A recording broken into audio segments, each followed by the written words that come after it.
Hey guys, it's Hollywood Studios here, back with another Project 2024 update. We're gonna see what other new things we can find throughout the park. So this is the first update where we actually have a pretty good idea of what this project will be leading to. For one, we know that it's confirmed that it's a coaster. The CFO of Six Flags, Gary Mick, confirmed on their most recent stockholder earnings call that it will be a coaster being added to Great Adventure, and that it was a pretty late decision. They got it late in the game. So it's probably an off-the-shelf model. Great Adventure has been teasing on their Twitter account, and most recently, the most recent teaser that was posted in relation to this video was one that had a bunch of numbers, and we were able to decode that it kind of matches up pretty closely to a Vekoma Super Boomerang. So if you want a little bit more details on that, I recommend checking out previous videos. But the ride path more than likely is going to go around Cyborg. As far as I know, Cyborg is currently decided to stay. They're not looking to remove it.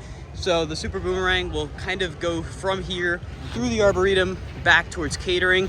So definitely very, very exciting. Of course, this is one of the areas they were doing soil tests, and there was also that test being done across the way over there. Taking a peek over the fence, I'm not really seeing anything new.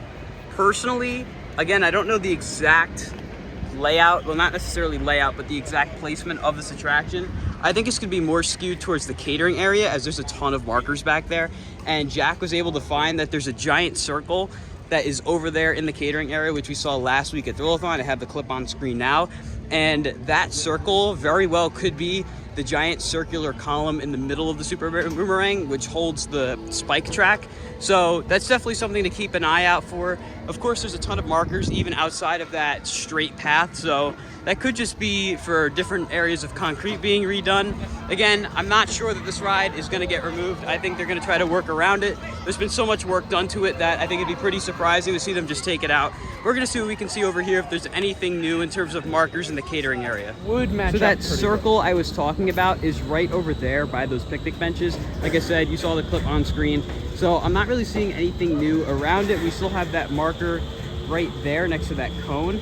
So if the spike was right there, that means the ride would probably run through here and back over here as well behind Cyborg. I do think it's kind of interesting that if that is the trajectory of the ride, it will be running through where the Haunted Castle once stood, and the park has kind of been avoiding building on that plot of land. So this would be a first since that incident occurred back in the 80s. So definitely an interesting thing to follow here. But with that being said, that is going to conclude today's update. Not really anything new that we can spot, but definitely knowing the possible layout of the coaster. Again, it's not confirmed that it's a Super Boomerang from Vekoma. We don't know that for sure.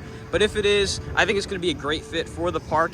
The park really is missing a multi-launch coaster and a shuttle coaster, which is a coaster that can go backwards and forwards, and that would fill that gap perfectly. I do think a turntable would definitely be very helpful on that ride, but definitely keep an eye on this entire picnic area, as well as over here by Cyborg and next to Justice League. But with that being said, I'm Hollywood Studios. If you enjoyed today's video, be sure to like, comment, and subscribe, and I'll see you all in the next video. Goodbye, guys.